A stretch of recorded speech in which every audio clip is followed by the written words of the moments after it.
Hello everyone. मैं मिथुन सिंह स्वागत करता हूं आप सभी का। आशा करता हूं आप सभी बहुत अच्छे होंगे। बात करेंगे Vinoba Bhave BEd second semester के प्रीवियस ईयर क्वेश्चन पेपर की। पेपर आपका होगा टीचिंग ऑफ इंग्लिश का। पेपर नंबर ये 8 है। 23-25 के सेशन के पेपर को आपके साथ में रख रहा हूं। आगे बढ़ें उससे पहले एक जरूरी सूचना आप सभी तक पहुंचानी है। पिछले 5 साल के जितने भी क्वेश्चन पेपर हैं Vinoba Bhave BEd second semester के, वो आपको प्रोवाइड कर दिए जाएंगे सिर्फ और सिर्फ 49 रुपए में। पहली बात। दूसरी बात याद रखिएगा, 199 रुपये में आपको सजेशन प्रोवाइड कर दिया जाएगा ताकि आपका एग्जाम बेहतर ढंग से जा सके।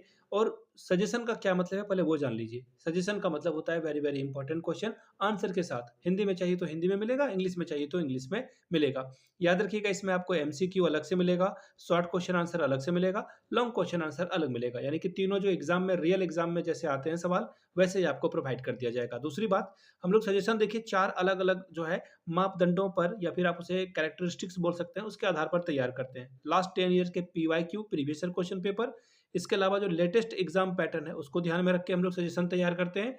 और जो Vinoba Bhave BEd second semester का previous year question paper, sorry जो आपका सिलेबस है, उसके आधार पर ये जो है सजेशन तैयार होता है। लास्ट में मेरा खुद का एक्सपीरियंस, मैंने बीएड एमएड कर रखा है। बाकी नेट एजुकेशन की मैं तैयारी कर रहा हूँ और 2-3 सालों से अलग अलग यूनिवर्सिटीज के सजेशन को मैं तैयार कर रहा हूँ। यहाँ से मेरी ईमेल आईडी आप देख लें, yourmithunsingh@gmail.com पे आप मुझे मेल कर सकते हैं। इंस्टा पे अगर आप हो, डू फॉलो मी @imithunsingh, वहाँ के आप मुझे व्हाट्सअप कर सकते हैं 7979054474 पे। तो चलिए Vinoba Bhave BEd second semester के प्रीवियस ईयर क्वेश्चन पेपर को देखेंगे। 23-25 का ये क्वेश्चन पेपर है, यहाँ से आप देख पाएंगे भी BEd two pedagogy of English. 23-25 का सेशन था, फुल मार्क्स 40 का। 1.5 घंटे का वक्त जो है यहाँ पर मिलेगा आपको, टाइम आपको मिलेगा। 18 मार्क्स जो है पासिंग मार्क्स है। 18 आप अगर लाते हो तो इस एग्जाम को आप क्वालिफाई कर जाओगे। अब चलिए वेरी को फर्स्ट ग्रुप से शुरुआत करते हैं। एमसीक्यू वाला ग्रुप है, ग्रुप ए। अब यहाँ पे देख लीजिए, क्वेश्चन आपसे पूछ लिया जाएंगे 5 और पांचों का आंसर आपको करना है। लैंग्वेज इज द, लैंग्वेज क्या है? आर्ट है, साइंस है या दोनों? तो इसका आंसर हो जाएगा ऑप्शन नंबर थर्ड। यानी कि लैंग्वेज क्या है? आर्ट भी है और साइंस भी है। 2 नंबर आपको इसके लिए मिलता। आगे बढ़ेंगे क्वेश्चन नंबर 2 की ओर। The substitution table method was adopted by, बहुत ही प्यारा सवाल।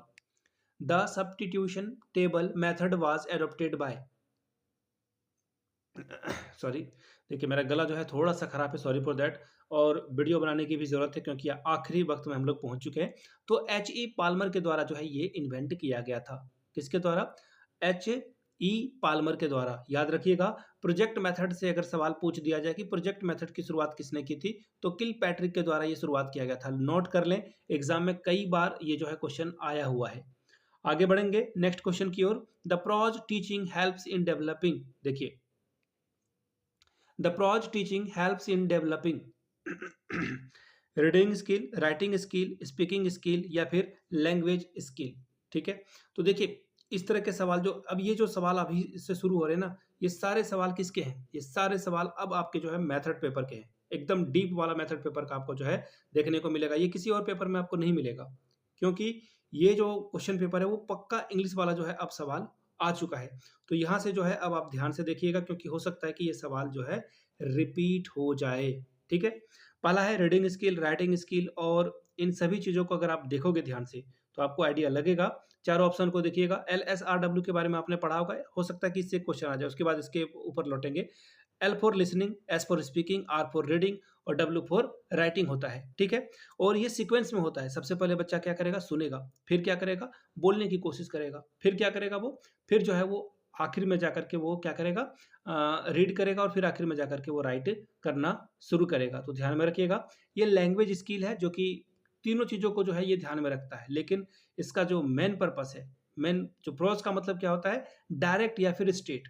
सबसे पहले ये जान लें कि ये प्रोज का क्या मतलब होता है, डायरेक्ट या फिर स्ट्रेट। ठीक है, और ये जो है आपके ऑल ऑफ दीज में, यानी कि इंटरेस्ट आपका रीडिंग में बढ़ाएगा, क्रिटिकल थिंकिंग में बढ़ाएगा, कॉम्प्रीहेंशन में बढ़ाएगा। लेकिन सबसे जो बेहतर ऑप्शन होगा इसमें, प्रोज का मतलब जो होगा डायरेक्ट या फिर स्ट्रेट, इसमें जो है आपको सबसे ज्यादा रीडिंग स्किल पे जोर डालेगा। ऑप्शन नंबर ए की ओर बढ़ेंगे। The method of teaching is based on the sorry the method of teaching is based on the objective, content, teacher, learner. देखिए, जो टीच आप बच्चे को कराओगे, टीचिंग कराओगे, ये टीचिंग क्यों बना है? टीचिंग बना है बच्चे को सिखाने के लिए। तो सीधा-सीधा बात है कि इसका जो ऑब्जेक्टिव है वो क्या है? ये ऑब्जेक्टिव पे ध्यान देगा, कंटेंट पे, टीचर पे या फिर लर्नर पे? टीचिंग का सीधा-सीधा मतलब है लर्नर से। किससे मतलब है? लर्नर से। यानी कि यहाँ पे जो है मेथड देखिए यहाँ पे अगर ऑल ऑफ दीज़ होता तो सबसे बेहतर होता वो। अगर ऑल ऑफ दीज अगर ऑप्शन आपको दिख जाता तो वो सबसे बेहतर क्या होता, ये सबसे बेहतर इसका आंसर होता। लेकिन यहाँ पे फिलहाल आप लर्नर को लगाएंगे और आगे बढ़ेंगे। अगला है एक्यूरेसी एंड फ्लुएंसी दोनों क्या है, promote correct pronunciation, promote correct reading, promote correct writing, या फिर बोला गया है promote correct use of a mother tongue. देखिए मदर टंग को करेक्ट करने की जरूरत नहीं है, आप खुद से जो है अपने फैमिली में सीख पाते हैं इन चीजों को। Accuracy and fluency promotes correct pronunciation, correct writing या रीडिंग। तो देखिए इसका जो सही आंसर होगा, एक्यूरेसी और जो फ्लुएंसी है वो आपका जो है राइटिंग स्किल में देखने को मिलेगा, रीडिंग में भी दिखेगा और प्रोनाउंसिएशन में भी दिखेगा। लेकिन स्पीड से आप जो है बोल पाओ और अच्छे से बोल पाओ तो ये इसका आंसर ऑप्शन नंबर 1 होगा। अब बात करेंगे ग्रुप बी की। ग्रुप बी में देखिए 2 सवाल का आपको जो है सॉल्यूशन ढूँढना है। शॉर्ट क्वेश्चन आंसर है 5+5 10 नंबर आपको मिलेगा। पहला सवाल, how language connected with gender equality? Language जो है जेंडर इक्वालिटी से कैसे कनेक्ट करता है बताना था। तीसरा सवाल, what is the importance of a language laboratory in language teaching? ठीक है, लैंग्वेज जो लैबोरेटरी है वो कैसे लैंग्वेज टीचिंग में काम आता है ये आपको बताना है। Question number 4, what do you understand by phonology? Phonology से आप क्या समझते हैं? Question number 5, what are essential qualities of a good English teacher? एक अच्छे इंग्लिश शिक्षक की क्या विशेषता होनी चाहिए वो पढ़ लें।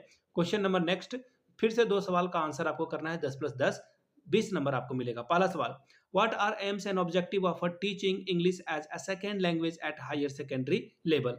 Question number 7, explain the term bilingual, describe the procedure of a bilingual method of a English teaching। अगला सवाल देखिए क्या है, indicate the importance of audio visual aid in English teaching, enumerate these aid. देखिए टीएलएम की बात हो रही है, ऑडियो विजुअल एड का जो है आप कैसे इंग्लिश टीचिंग में इस्तेमाल करोगे ये बताना है। Question number 9, what is the difference between a structural approach and functional communicative approach of a teaching English? ठीक है, तो ये था आपका पेडागोजी ऑफ इंग्लिश का क्वेश्चन पेपर। एक्चुअली ये पेपर 9 है, मैं थंबनेल पे चेंज कर दूंगा। ठीक है, पेपर 9 है ये। फिर से बता दूं, विनोबा भावे के पिछले 5 साल के क्वेश्चन पेपर अगर आपको चाहिए तो ये आपको 49 रुपीज में अवेलेबल करा दिया जाएगा। सजेशन 199 रुपये में मिलेगा। यहाँ से मेरी ईमेल आईडी आप देख लें, yourmithunsingh@gmail.com पे आप मुझे मेल कर सकते हैं। इंस्टा पे अगर आप हो, डू फॉलो मी @imithunsingh। बाकी आप मुझे व्हाट्सअप कर सकते हैं 7979054474 पे। वीडियो को यहाँ तक देखने के लिए आप सभी का बहुत बहुत शुक्रिया। Have a good day.